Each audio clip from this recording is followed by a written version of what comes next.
Hey guys, this is Gus from Laredo Savers and showing off here the prototypes for the Clan Series 4. They're finally here and they are gorgeous. We have the Luminara Onduli Plo Koon and a clean version of the Plo Koon for those who want to do their own DIY. Or if you want to swap parts with other clan hilts and want to finish or have a more polished look to it, you can do that as well.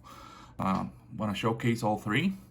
These three versions are already for pre-order on our website, and I'm going to show you the features that these have. All three of them are constructed the same way. You have the emitter section right here, the grip, switch section, and the pommel section. They're compatible with the other clan series as they have the same threading across the board, which is an M32 thread. And you are able to swap parts between them. First, on this piece, I wanted to have the red and black knobs as close to the original as possible. Originally, I had meant to be the activation and auxiliary buttons, having a groove in here, and then you can press on it. But I like these knobs so much that I didn't want to mess with them. I wanted to be, again, as close as possible to the ones used before. So I decided to make the main button and the auxiliary one, these two here.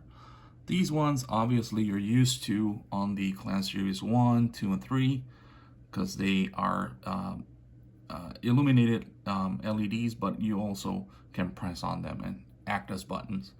And this greebly here, which is a mystery greebly that it's always confused by a kind of like a screw, but it kind of it's similar more to a small hose connector or something like that. So I made this one as well a button. I know it's a little bit hard to reach, but I can use these two fingers for it when I'm holding the saber, or the pinky. You can use any of those two. It's kind of like when you have a Count Dooku, the buttons are lay low. Now, the reason I wanted to preserve the knobs as they are is because we're coming up with the Darth Maul as well next year. And it will share the same section, the same knobs. Obviously, this one's going to be silver, but I wanted to have the knobs be knobs and not buttons. So the Darth Maul will also share these two. And for Maul, it's going to be easier because the emitter's on this side instead of that side.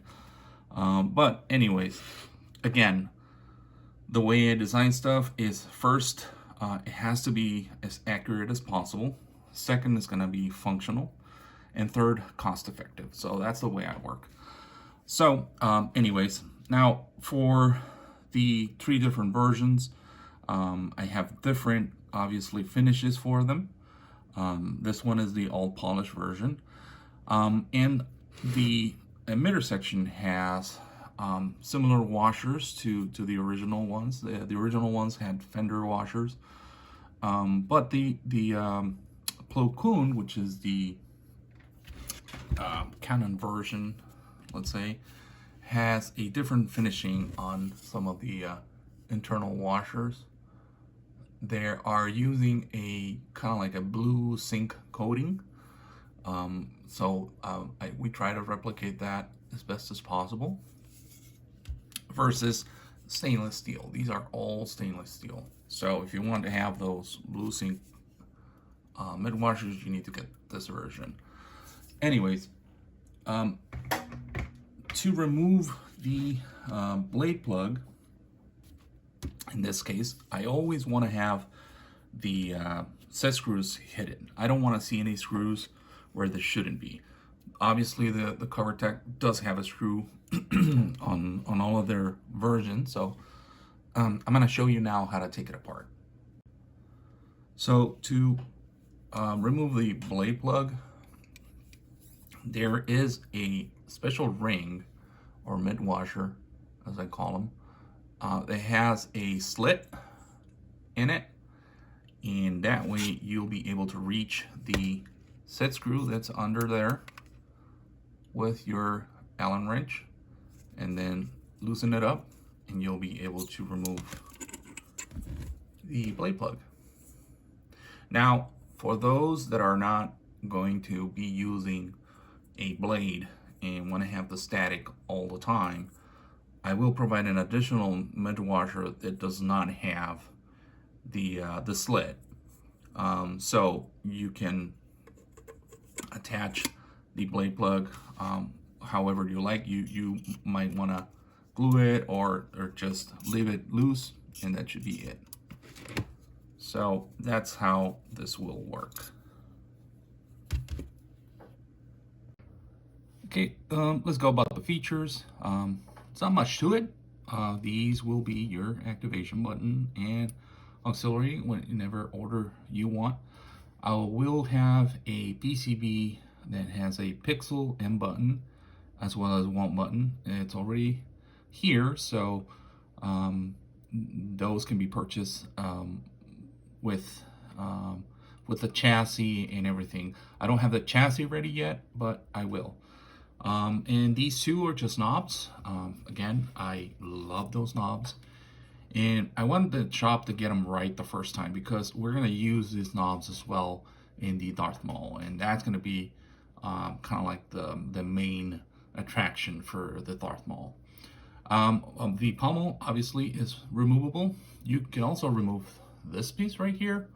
You can unscrew it. And you can also disassemble the whole pommel piece by piece. So the way I designed this is with the DIYers mind, where I want to take it all apart because I want to weather it. So you remove this, what I call the coupler, this section here. You can remove the end cap. I'm going to just show you real quick. I don't want to fall it apart in my hand. So you can see these are slotted in, and then they're trapped between these two, the end cap and the coupler. So if you decide to take it apart, it's a little bit tricky to put it back together again. But you're able to take all the pieces out so that you can weather inside here and here, each piece individually. So that makes it a lot easier for those who like to do their own weathering. Now, again, the whole purpose of the Clan series is to have swappable sections. So I'm going to show you here. One thing that's going to be different from the final product versus this one is that this piece, I wanted to have this piece removable because there is a picture of one of the props that has this ring upside down like that. So I wanted to give you the option to flip it. Now, the only thing I didn't like of the prototype was that I did not have any threading on it, so it folds out, and I don't like that. So the production will have thread all the way to here, and will have threads here, so you can put it in any direction you want, but you'll have to screw it in. So that's going to be the only difference. And again, you can put it reversed, and that's a new saber. I mean, that's the whole purpose again of the Clan series. And also, if we're already taking it apart, we can remove this section as well, and you have all four sections right here: pommel, grip, switch section, and emitter. Now, same as with the pommel, the emitter also gets split into multiple pieces. Now, first, I'm going to show you the difference in color of the mid washers. You can see it here, a little bit of blue zinc coating. Again, the production parts, I'm asking the shop to make them a little bit thicker as far as the coating goes, so that the blue is a little bit more noticeable. I don't want to overdo it. I think it looks good that way, but I know that most of the pictures out there of the original props are saturated, and they look a lot more blue than this. So we'll figure something out. Now on the Luminara and the Clean, it's just stainless steel. I'm gonna take apart the emitter so that you can see how it all comes apart. And again, first we are going to loosen the blade plug, and then we're gonna remove the top piece, unscrew it, and then you have the fender washer, and then the slit ring right here. Again, I cut this myself, so it's a little bit rough, but the production pieces will come cut by CNC, so you shouldn't worry about these. Again, fender washer, mid ring, so on and so forth. All these are, again, the whole purpose. Oh, I have to push the set screw further in so it don't get in the way. The whole purpose is for you to weather per your liking. Now, again, prototype, I was looking for the best position of the hole, and I found that this one was the best. So that the production piece will only have one hole, one screw right there. And also you'll get another ring in the bag that does not have a slit for those who don't want to have a slit on their mid ring. Now, the reason this all comes apart, other than weathering, is because there is another prop that was from the Phantom Menace where they use a body from a Shakti hilt with this emitter, but with all the pieces reversed. So the washers go first and then this ring goes on top. So I'm gonna assemble it that way and I'll show you how it looks. So you put in, now this version won't be able to be used with the, sorry, the slit ring, but I don't have the other one right now with me, so we'll put it in any order.